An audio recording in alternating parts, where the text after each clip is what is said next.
सभी को नमस्कार, सत श्री अकाल, आदाब। हमारे YouTube चैनल एक नया युग में आपका बहुत बहुत स्वागत है।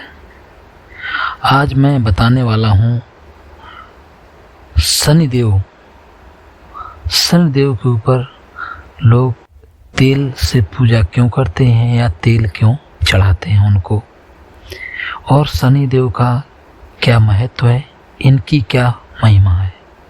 तो आइए इस प्रसंग को शुरू करते हैं। और अगर आपको हमारा वीडियो अच्छा लगे या ये कथा अच्छी लगे तो चैनल को लाइक, सब्सक्राइब और शेयर जरूर करें।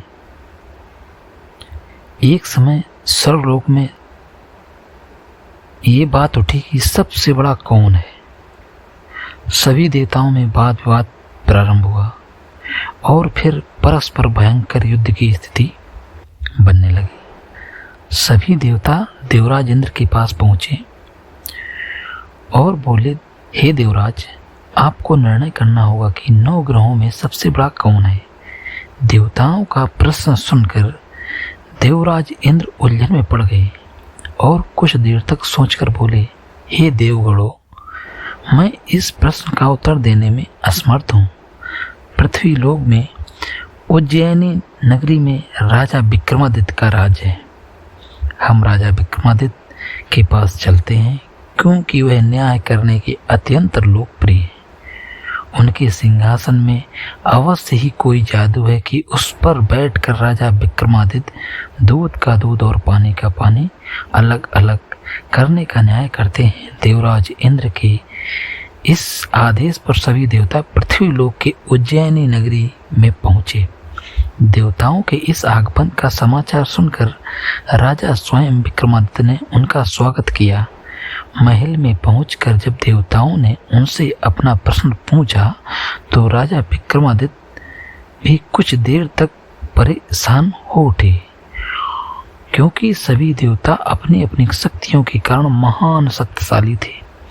किसी को छोटा किसी को बड़ा कह देने से उनके क्रोध के प्रकोप में आकर भयंकर हानि पहुंच सकती थी।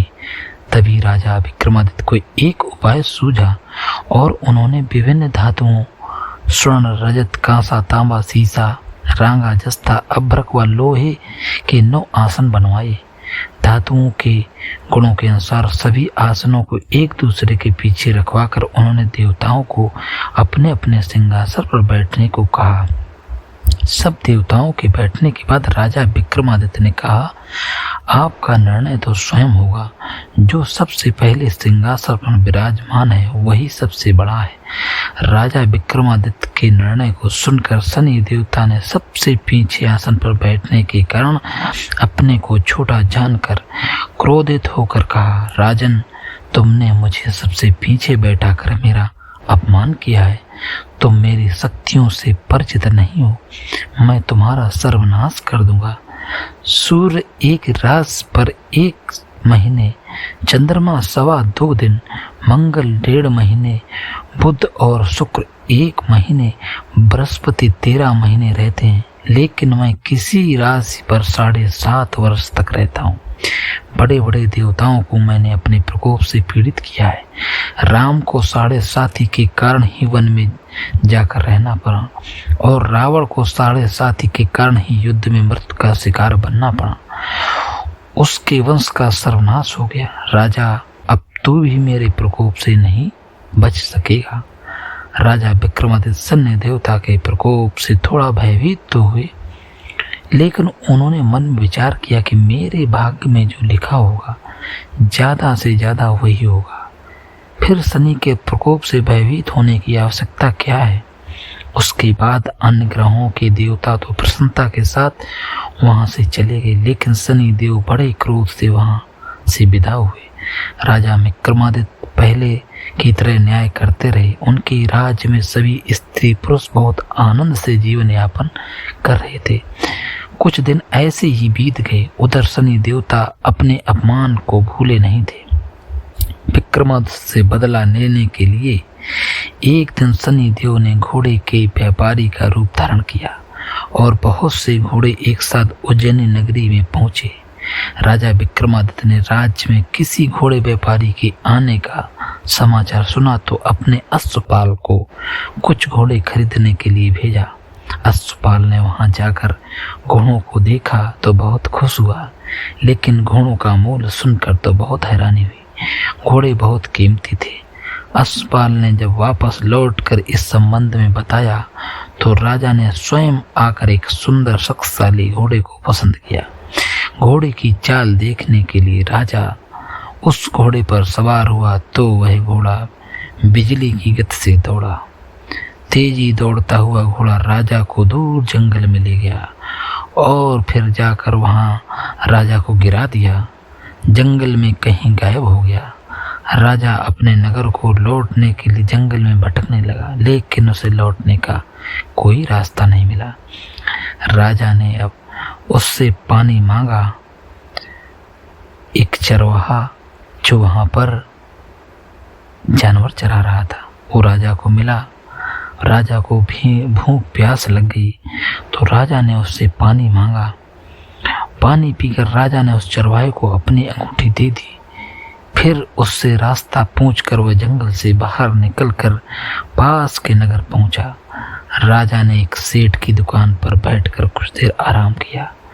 उस सेठ ने राजा से बातचीत की तो राजा ने उसे बताया कि मैं उज्जैनी से आया हूँ। राजा के कुछ देर दुकान में बैठने से सेठ की बहुत बिक्री हुई। सेठ ने राजा को बहुत भाग्यवान समझा और उसे अपने घर भोजन के लिए ले गया। सेठ के घर में सोने का एक हार खूंटी से लटका हुआ था। राजा को उस कमरे में अकेला छोड़कर सेठ कुछ देर के लिए बाहर गया। तभी एक आश्चर्यजनक घटना हुई। राजा को देखते ही देखते सोने के हार को खूंटी निकल गई। सेठ ने कमरे में लौटकर हार को गायब देखा तो चोरी का संदेह राजा पर किया, क्योंकि उस कमरे में राजा ही अकेले बैठे थे। सेठ ने अपने नौकरों को कहा कि इस परदेसी को रस्सियों से बांधकर नगर के राजा के पास ले चलो। राजा ने विक्रमादित्य से हार के बारे में पूछा तो उसने बताया कि उसे देखते ही देखते खूंटी हार को निकल गई। इस पर राजा ने क्रोधित होकर चोरी करने के अपराध में विक्रमादित्य के हाथ पांव काटने का आदेश दे दिया। राजा विक्रमादित्य के हाथ पांव काट कर उसे नगर की सड़क पर छोड़ दिया गया। कुछ दिन बाद एक तेली उसे उठाकर अपने घर ले गया। उसने अपने कोहलू पर बैठा दिया। राजा आवाज देकर बैलों को हाँकता रहा। इस तरह तेली का बैल चलता रहा और राजा को भोजन मिलता रहा। शनि के प्रकोप की 7.5 पूरी होने पर वर्षा ऋतु आरंभ हुई। राजा विक्रमादित्य एक रात मेघ मल्हार गा रहा था। तभी नगर के राजा की लड़की राजकुमारी मोहिनी रथ पर सवार होकर उस तेली के घर से पास से गुजरती है।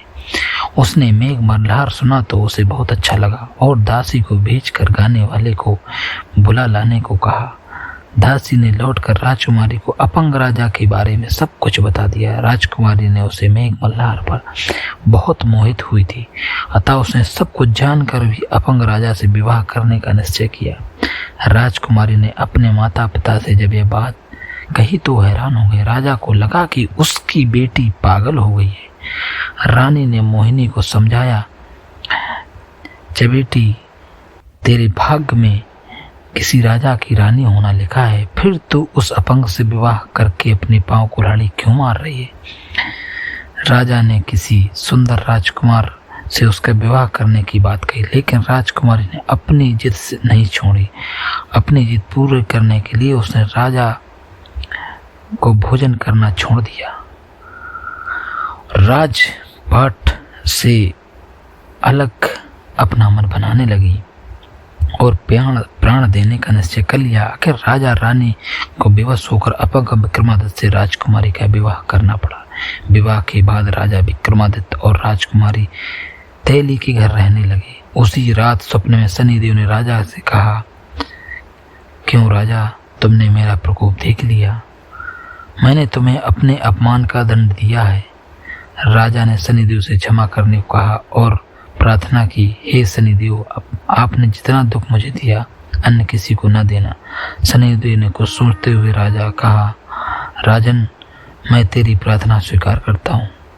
जो कोई स्त्री पुरुष मेरी पूजा करेगा, शनिवार को व्रत करेगा, मेरी कथा सुनेगा, उस पर मेरी अनुकंपा बनी रहेगी, उसे कोई दुख नहीं होगा। शनिवार को व्रत करने और चींटियों को आटा डालने से मनुष्य की सभी मनोकामनाएं पूरी होंगी। राजा प्रातःकाल विक्रमादित्य की नींद खुली तो अपने हाथ पांव देखकर राजा को बहुत खुशी हुई। उसने अपने मन ही मन शनिदेव को प्रणाम किया। राजकुमारी भी राजा के हाथ पांव सही सलामत देखकर आश्चर्य में डूब गई। तब राजा विक्रमादित्य ने अपना परिचय देते हुए शनिदेव के प्रकोप की सारी कहानी सुनाई। सेठ को जब इस बात का पता चला तो दौड़ता हुआ तेली के घर पहुंचा और राजा के चरणों में गिरकर क्षमा मांगने लगा। राजा ने उसे क्षमा कर दिया क्योंकि यह सब शनिदेव के प्रकोप के कारण हुआ था। सेठ राजा को अपने घर ले गया और उसे भोजन कराया। भोजन करते समय वह वहां से आश्चर्यजनक घटना घटी। देखते ही देखते वो खूंटी से गायब हुई जो हार थी वो वापस खूंटी में आ गई। सेठ जी ने अपनी बेटी का विवाह भी राजा के साथ कर दिया। बहुत से स्वर्णाभूषण, धन आदि देकर राजा को विदा किया। राजा विक्रमादित्य राजकुमारी मोहिनी और सेठ की बेटी के साथ उज्जैनी पहुंचे तो नगरवासियों ने हर्ष के साथ स्वागत किया। उस रात उज्जैनी नगरी में दीप जलाकर लोगों ने दिवाली मनाई। अगले दिन राजा विक्रमादित्य ने पूरे राज्य में घोषणा करवाई कि शनिदेव सब देवों में श्रेष्ठ हैं। प्रत्येक स्त्री पुरुष शनिवार को व्रत करे और उस व्रत कथा सुने। राजा विक्रमादित्य की घोषणा से शनिदेव बहुत प्रसन्न हुए और शनिवार का व्रत करने से कथा सुनने के कारण सभी लोगों की मनोकामनाएं शनिदेव की अनुकंपा से पूरी होने लगी और सभी राजा, प्रजा, सारे लोग आनंदित रहने लगे। तो फिर राजा ने शनिदेव की पूजा करते करते ये प्रसंग आता है कि शनिदेव के ऊपर तेल से पूजा या तेल क्यों चढ़ाते हैं। तो इसका कारण है आनंद रामायण के अनुसार एक लंका की चढ़ाई के लिए समुद्र पर बांधे हुए पुल की सुरक्षा पर भार हनुमान जी को सौंपा गया।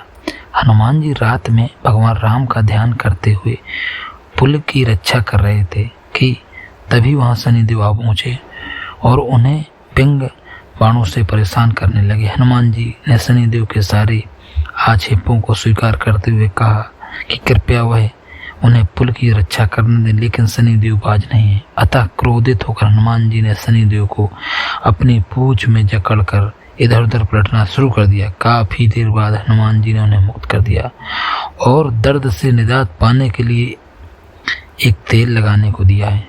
इसके बाद ही शनिदेव को लोग तेल चढ़ाते हैं और शनिदेव की तेल से पूजा करते हैं। तो ये कथा अगर शनिदेव को अच्छी लगी तो आप लोग वीडियो को लाइक, सब्सक्राइब और चैनल को सब्सक्राइब, शेयर करें और आशा करता हूँ शनिदेव सब पर मेहरबानी बनाए रखें। धन्यवाद।